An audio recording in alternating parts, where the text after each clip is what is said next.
El mensaje que ha dado esta noche el gobernador de Texas, Greg Abbott, en torno al estado del estado, State of the State, al estado que guarda precisamente Texas en diferentes sectores. Hemos escuchado la posición del gobernador en términos de energía, en términos de la red eléctrica, en términos de educación, en términos también del aseguramiento de la frontera y en varios temas. Hay otros temas de los cuales no escuchamos. Bueno, exactamente, Guillermo, estamos en estos momentos a la espera de la respuesta demócrata que vendrá justamente como la réplica de este estado del estado, como ya lo decías. Él hizo este anuncio del estado del estado, este corte de caja, como llamamos comúnmente, desde San Marcos, desde Novion Magnetics Corporation, y decía que lo hizo desde ese sitio como una manera de ejemplificar cómo lo hecho en USA está bien hecho. Quería de una manera reducir ya la importación de artículos de China, hacer lo propio. Igualmente hablando de la exportación, del desarrollo económico de este estado de Texas, que con 2.3 trillones de dólares en nuestra economía somos, dice el gobernador, en la número 9, la economía número 9 en el mundo.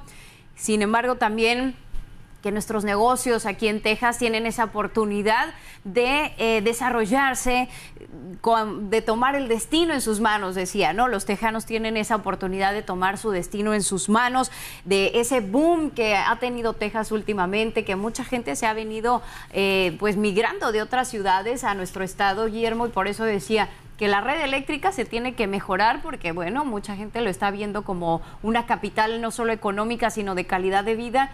Y lo hemos visto, lo hemos sufrido, como la red eléctrica no ha sido suficiente. Así que veremos también esas nuevas 14 leyes que dice van a fortalecer nuestra industria eléctrica. Ya que mencionabas esto, me llama la atención evidentemente las frases que utilizó el gobernador Abbott para iniciar y para cerrar. Dijo, para cerrar, por ejemplo, que nunca había existido un mejor momento para ser tejano, y ya lo estaremos analizando, por supuesto, con nuestros invitados especiales un poco más adelante. Estamos a la espera de la respuesta demócrata y, si no, por supuesto, estaremos abordando estos temas porque vale la pena seguir con esto, seguir también con puntos que el gobernador ha dicho son clave y medulares en estos momentos. Por ejemplo, se ha anunciado entonces la eliminación total de las prohibiciones en torno al COVID-19. Ha dicho que no se seguirán más los estatutos a nivel federal y que ningún otro nivel de gobierno le tiene que decir qué hacer a los tejanos, que está, digamos, prohibido prohibir en el estado de Texas, ¿no? Nada de tapabocas ya con el COVID-19. Además, también habló de estos 33,000 millones de dólares de este excedente de ingresos que habría tenido, que habría ya superado ese financiamiento en nuestro estado de Texas, y lo que él decía: es momento de que se lo regresemos a ustedes, a los tejanos. ¿De qué manera? Bueno, reduciendo esos impuestos a la propiedad y bueno, regresando estos 33,000 millones de dólares de este supuesto excedente en los ingresos. Guillermo, habló también de las escuelas, de cómo las escuelas públicas, bueno, hay alza en los salarios de los maestros, pero por otro lado le quiere devolver, dice el gobernador, el derecho a los padres de familia a, de alguna manera, inmiscuirse en el currículo y también de elegir qué tipo de libros existirán en las bibliotecas de nuestros alumnos. Habló sobre las escuelas, y vaya que habló, Ingrid. Sí, habló bastante, así como ya lo decías, mencionó también algo pues muy puntual, en el sentido de que a la escuela se va a educar, no a adoctrinar, precisamente en estos términos. Mencionó la agenda woke, este término que pues se ha manejado en los últimos meses en torno a la posición, digamos, más liberal. Ha sido criticada precisamente por parte de los republicanos, del ala republicana, hacia ideas progresistas que ha demostrado el ala demócrata, no solo en Texas, sino en todo el país. Pero el gobernador Abbott lo ha mencionado en este discurso, y se refiere, pues, evidentemente al tema de los libros que tú ya comentabas, ¿no? Al, digamos, remover de los estantes algunos libros que no se consideren adecuados para determinados grados o cuyo contenido no sea adecuado para el currículo de esa escuela. Decía, ¿no?, que hay que volver a la educación básica, de alguna manera, de cómo a su generación, a la generación de los padres de familia de hoy, pues cómo fueron educados. Él decía hay que regresar a la educación básica. Hablaba también, Guillermo, de estas cuentas de banco educativas, de estos ahorros que le ha generado también para nuestros estudiantes. Hablaba también de tener escuelas más seguras, de protección en las escuelas, de alguna iniciativa que próximamente va a revelar para justamente garantizar la seguridad después de ver tantos tiroteos también en nuestra escuela. Lo último que sufrimos fue este tiroteo en la primaria Rob en Uvalde. Así es, en términos escolares, bueno, que no mencionó en particular, no mencionó ningún tiroteo en particular, desde luego no mencionó, como ya comentabas, bueno, el caso Uvalde, y tampoco, ya estaremos hablando también de los temas que no habló, porque es importante, como tú decías, Ingrid, en este corte de caja, pues también ver las asignaturas pendientes, ¿no? Lo que ya había anunciado el vicegobernador Dan Patrick, de lo cual se podría hablar. Sin embargo, fue un discurso relativamente corto. Estamos hablando de un discurso de 24, 25 minutos, es más, tal vez menos, 23 minutos, en los cuales se tocaron, pues, algunos temas. Sin embargo, pues, hay muchísimo de qué hablar en términos puntuales que están en la boca de los tejanos, que están en el debate. Por ejemplo, el tema del aborto, por ejemplo, el tema de los derechos transgénero también. El tema de los atletas transgénero en términos particulares. Y bueno, pues ya estaremos analizando esto.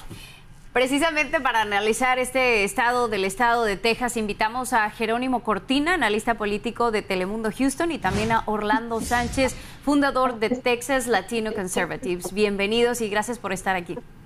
Buenas noches. Muchísimas gracias, gracias a ambos. Quiero preguntarles, primero, vamos de lo general a lo particular, si nos permiten. ¿Qué vieron ustedes? ¿Fue un corte de caja en realidad? ¿Fue una rendición de cuentas? ¿Fue un informe sobre el Estado? ¿O fue un recuento de logros del gobernador? Orlando Sánchez. Bueno, fue una recuenta del Estado del Estado. Habló de educación, del presupuesto, de los impuestos altos de bienes y raíces, de educación, de asegurar la seguridad de los niños en las aulas. Habló mucho sobre la frontera. Así que fue un discurso sobre el estado del estado para informar a los tejanos qué está ocurriendo en Texas por lo pronto, inmediatamente. ¿Qué opinas, Jerónimo Cortina? Bueno, obviamente fue un discurso importante donde el gobernador Abbott de alguna manera va a sentar y sentó cuáles van a ser sus prioridades legislativas. Estas prioridades legislativas no necesariamente encajan, por ejemplo, en las prioridades legislativas del vicegobernador Dan Patrick, y esto se va a poner interesante porque algunas de estas iniciativas, como dije, no encajan muy bien, y vamos a ver si tienen de alguna manera un final feliz para el vicegobernador Dan Patrick, sobre todo en la cuestión de terapias transgénero, los derechos de los estudiantes atletas en educaciones de educación superior que son transgénero. Bueno, esto va a tener implicaciones.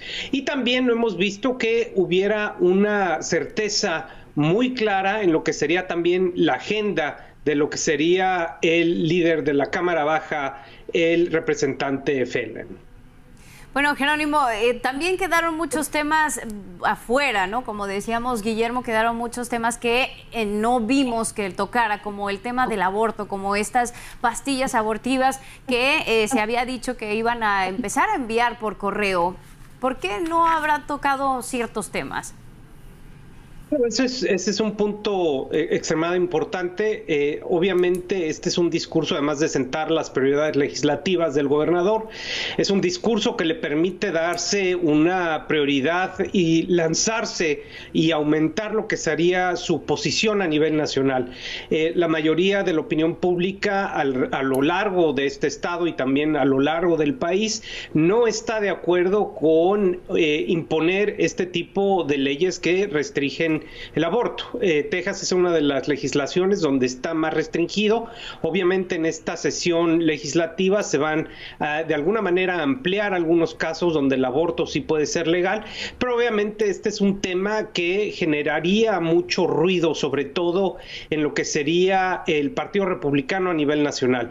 No todo el Partido Republicano es un partido republicano que está, por ejemplo, a favor de políticas muy conservadoras, y esto hace que el gobernador Abbott tenga que jugar una línea o estar en una línea muy fina y poder dar un mensaje a nivel nacional y obviamente un mensaje a lo dentro del estado. Y Orlando Sánchez, ¿por qué no escuchamos sobre el aborto? ¿Qué opinión te merece esto? Bueno, como dice Jerónimo, es un poco delicado, pero generalmente no es un tema que es prioridad para el gobernador, para el teniente gobernador Dan Patrick, y me imagino que ellos piensan para la mayoría de los tejanos. Los temas transgénicos no tampoco son problemas que la mayoría de las familias están discutiendo cuando se sientan a cenar por la noche y hablar sobre un poco de política. Él más se enfocó en los temas importantes para la mayoría de los tejanos. No habló sobre el sistema de salud en general, el acceso a la salud.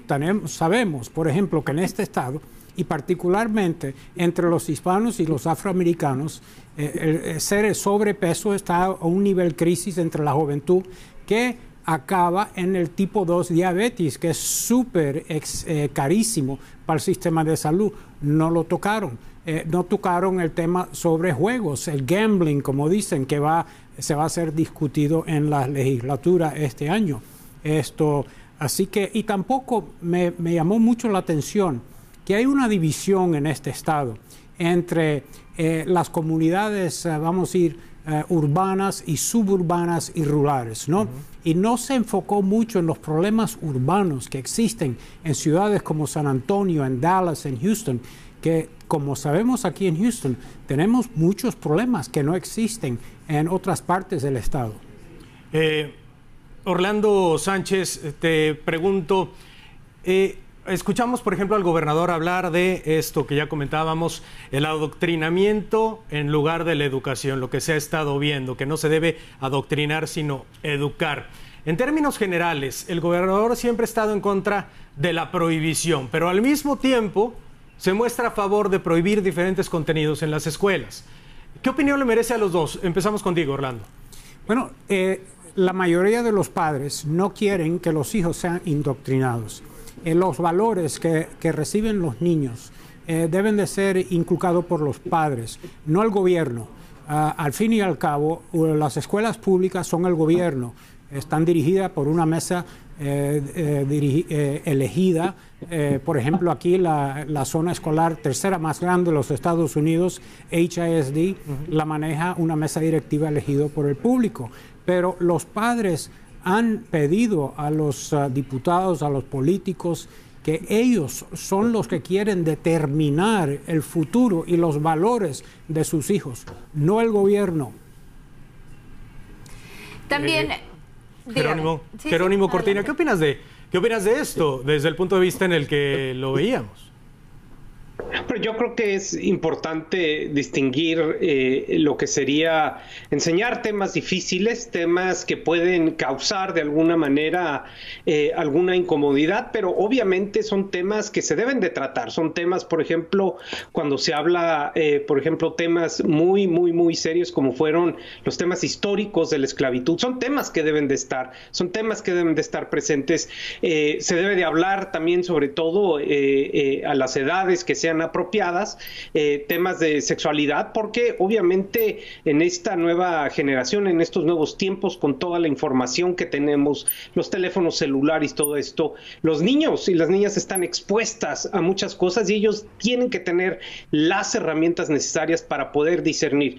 Y coincido con Orlando, esto es una tarea que debe de ser obviamente inculcada por los padres, pero obviamente las escuelas dentro de este proceso de socialización, de un proceso donde ayudan a los niños a tomar y tener las herramientas para que ellos eventualmente, cuando vayan creciendo, puedan tomar las decisiones correctas y que no sean impuestas por nadie más que por su propia conciencia.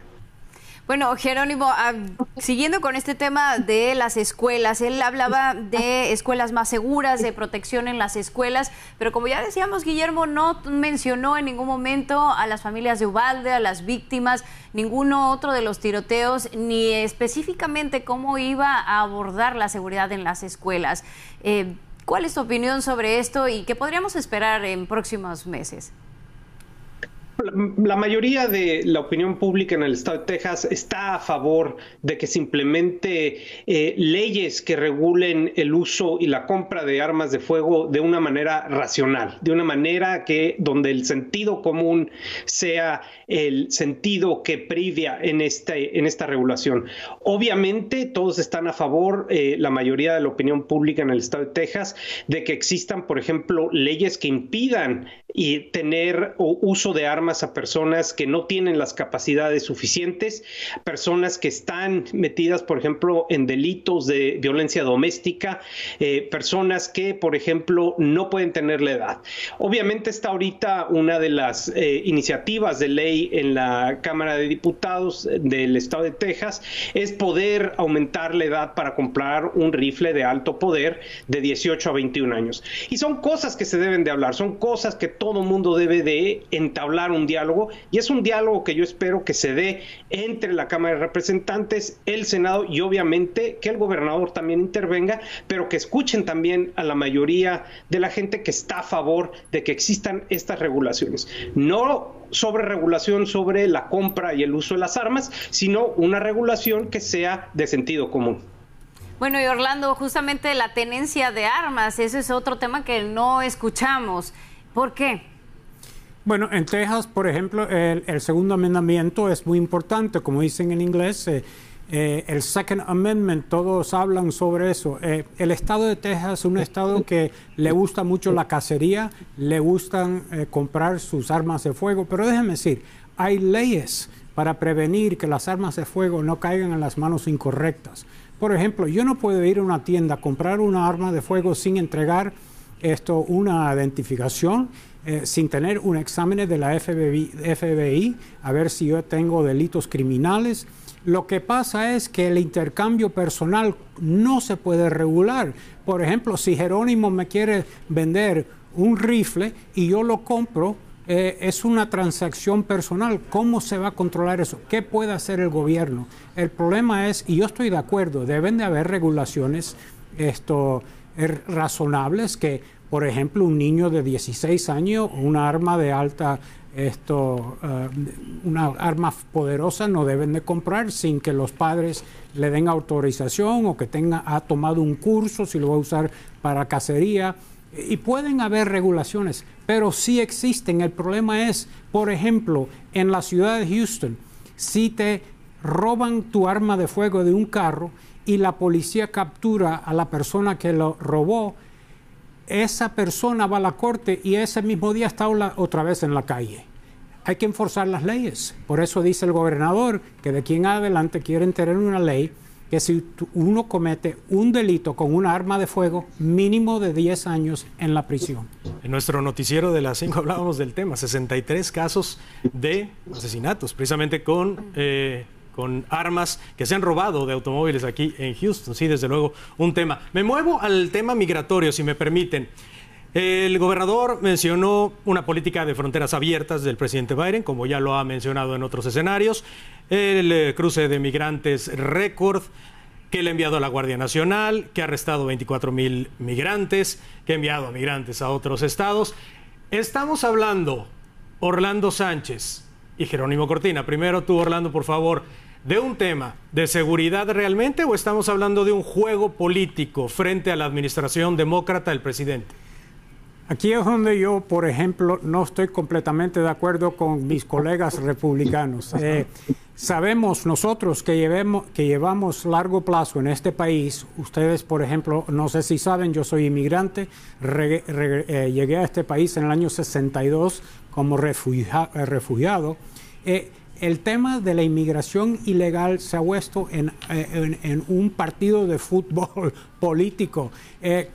Ambos partidos han tenido oportunidades de resolver estos problemas y no lo hacen.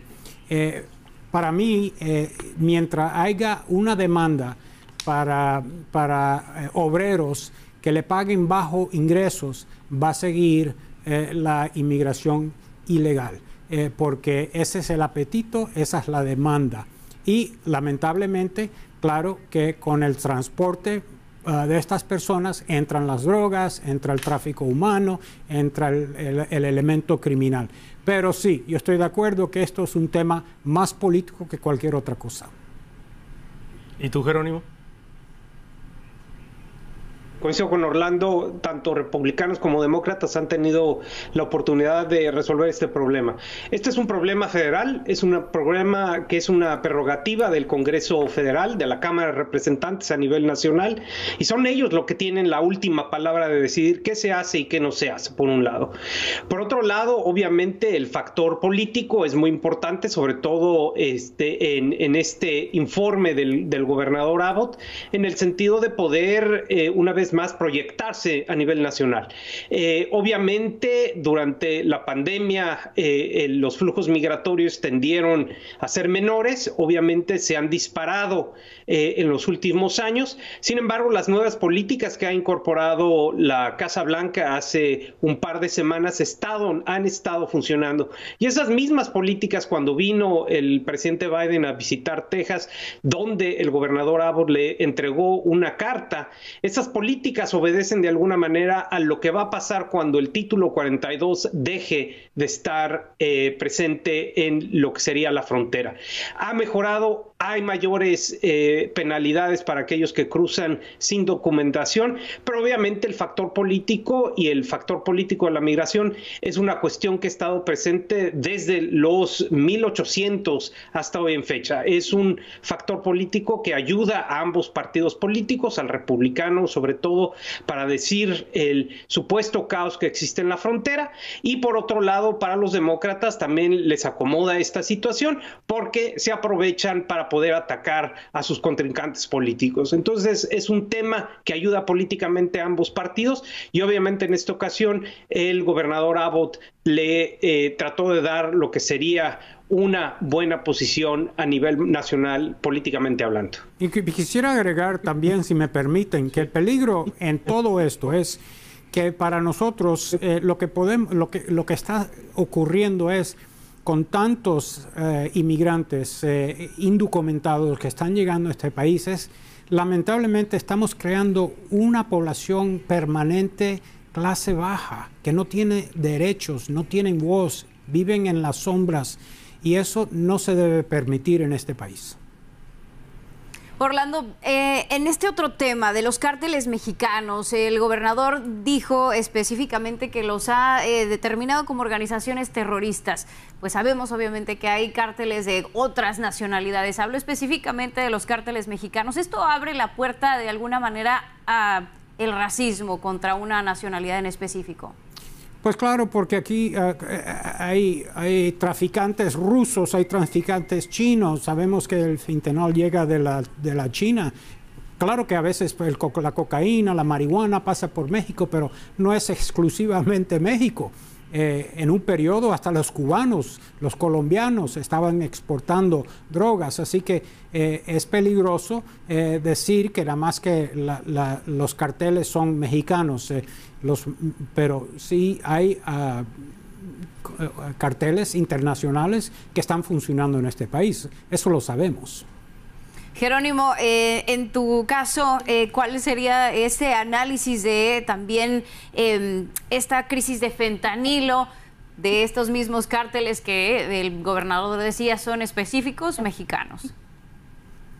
Bueno, obviamente, simplemente con el hecho de que el gobernador decidió dar su discurso en la ciudad de San Marcos, que está en el condado Hays, donde el condado Hays es uno de los condados en el estado de Texas donde existe el mayor tráfico de fentanil y uso de fentanilo.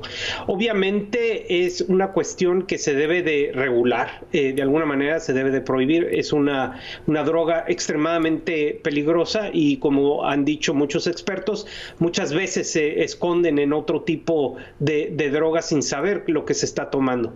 Obviamente el mercado de drogas funciona como cualquier otro mercado, existe una oferta y existe una demanda. Por el lado de la demanda muchas veces no hablamos de lo que es esta demanda por este tipo de drogas. Entonces también existe cierta, de alguna manera, ciertas necesidades de implementar políticas públicas que puedan reducir esa demanda. Cuando no existe esa demanda, obviamente la oferta va a dejar de existir. Y por otro lado, señalizar a un grupo como el responsable, pues de alguna manera es lo que, como decía Orlando, es querer tapar el sol con un dedo, puesto que obviamente los carteles también operan en Estados Unidos y esto es algo que también se tiene que tener sobre todo en cuenta y sobre todo atacarlos también con la misma fuerza que se atacan a los carteles en otros lados. Mencionaste algo, Jerónimo, que en lo que me gustaría abundar, porque en política la forma es fondo y lo sabemos. El hecho de que no haya dado el discurso, no haya pronunciado el mensaje frente a legisladores, a pesar de que tiene mayoría en la Cámara de Representantes y en el Senado, que no haya dado el discurso en el Capitolio y que lo haya llevado a otro punto, independientemente de dónde sea. Ahora mencionabas a San Marcos. Pero, ¿qué mensaje manda esto, Orlando?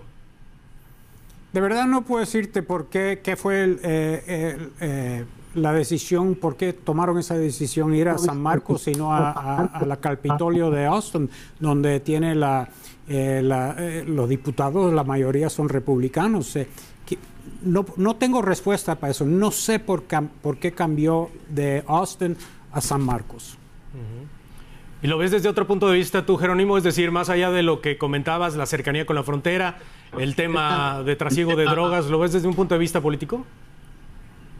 Yo creo que para el gobernador Abbott tenemos que tomar en cuenta que es el gobernador más poderoso en la historia de política del estado de Texas. Es un gobernador que ha hecho la legislatura a su modo de mucha manera y tiene un poder político sin duda alguna extremadamente importante. Algunos pueden considerar que tener el discurso fuera de el Capitolio es de alguna manera pues de decirle a los legisladores que no necesariamente necesita de su ayuda. Obviamente necesita de la ayuda de los legisladores, porque si no, las leyes y los artículos que el gobernador ha marcado como prioridad, pues se pueden ver de alguna manera detenidos o caminar muy despacio. Y por otro lado, obviamente es el año previo a la elección presidencial. Algunos comentan que el gobernador Abbott está de alguna manera tratando de ver si se va a lanzar o no se va a lanzar por la primaria por el Partido Republicano, y obviamente la manera como se dio el discurso, esa manera donde interactuó con la gente que estaba teniendo un discurso donde estaba recalcando historias personales, es una manera muy directa de tratar de conectar con la gente y obviamente de tratar de conectar con una audiencia potencialmente a nivel nacional. Justamente hablando de esto, Jerónimo, estamos próximamente a un año de elecciones presidenciales. No habló sobre ese fraude electoral que también el vicegobernador Dan Patrick tiene, como en estas iniciativas que él ya planteaba. ¿Por qué no habló de este fraude electoral? Aquí en el condado de Harris específicamente tuvimos pues mucha polémica por todos los cambios que hubo en la legislatura. ¿Qué opinión tienes, Jerónimo, y por qué no habló de este fraude electoral? Bueno, no hablo del fraude electoral porque no hubo fraude electoral. La manera en que se está presentando esto como una demanda, sobre todo de algunos candidatos por el Partido Republicano, la demanda que hizo John McCain, Batres Mac hace unos días, y también la demanda que lanzó Alexandra del Moral Miller. Bueno, todo esto tienen consecuencias, pero obviamente es una manera de tratar de... Es de alguna manera extremadamente difícil probar que hubo o que existió de alguna manera la consecución de un fraude, que hubo el intento de cometer un fraude. Obviamente ya lo han reconocido las autoridades del condado de Harris, que sí, hubo errores, y esos errores son errores que jamás deben de ocurrir una vez más, pero obviamente tratar y de decir que hubo fraude electoral, la verdad es una manera muy extrema, y el gobernador Abbott, siendo él abogado y fue abogado general del estado, conoce perfectamente la ley, y declarar que hubo fraude o pedir que se haga una reelección nueva, eso es única y exclusivamente queda en las manos de un juez. Orlando, tu opinión. Completamente de acuerdo. Primero, hay dos maneras en cual se puede establecer que hubieron intenciones malas, vamos a decir. Uno es por el tramo criminal, porque en el Código de Elecciones del Estado de Texas, si uno comete una fraude obvia, eso es una violación del Código Criminal. Eso no ha ocurrido. Ningún procurador de ningún condado le ha traído cargos a un ciudadano, un elegido, sobre una intención criminal. Entonces, la otra avenida es en las cortes civiles. Es lo que está haciendo Jim McIngvale con la ayuda de Wayne Dolcefino, que era el ex reportero investigativo del Canal 13, la ABC aquí en Houston. Lo que están buscando es ir a la corte y pedir que el juez le diga al condado de Harris que entregue los documentos que está pidiendo Jim McIngvale. Eso se lo están negando. Y en eso pueden descubrir a ver si ha habido actos criminales. Pero estoy de acuerdo, muy difícil. Y además de eso, las cortes en los Estados Unidos evitan decidir ser los árbitros de elecciones. Sí. Eso se lo dejan a la legislatura. Ha sido muy interesante platicar con ustedes de tantos temas. Les agradecemos mucho que nos hayan acompañado, que hayan estado escuchando con nosotros el mensaje, que hayan compartido todos estos puntos de vista, todas estas ideas que son fundamentales tomando en cuenta el inicio de un tercer periodo de una nueva legislatura de mayoría republicana que le da mucho poder precisamente al gobernador. Y bueno, pues ya estaremos viendo qué es lo que sucede en los próximos meses y años. Así es que les damos las gracias, Jerónimo Cortina, analista político de Telemundo Houston, y Orlando Sánchez por la primaria por el Partido Republicano, y obviamente la manera como se dio el discurso, esa manera donde interactuó con la gente que estaba teniendo un discurso donde estaba recalcando historias personales, es una manera muy compartido todos estos puntos de vista, todas estas ideas que son fundamentales tomando en cuenta el inicio de un tercer periodo de una nueva legislatura de mayoría republicana que le da mucho poder precisamente al gobernador.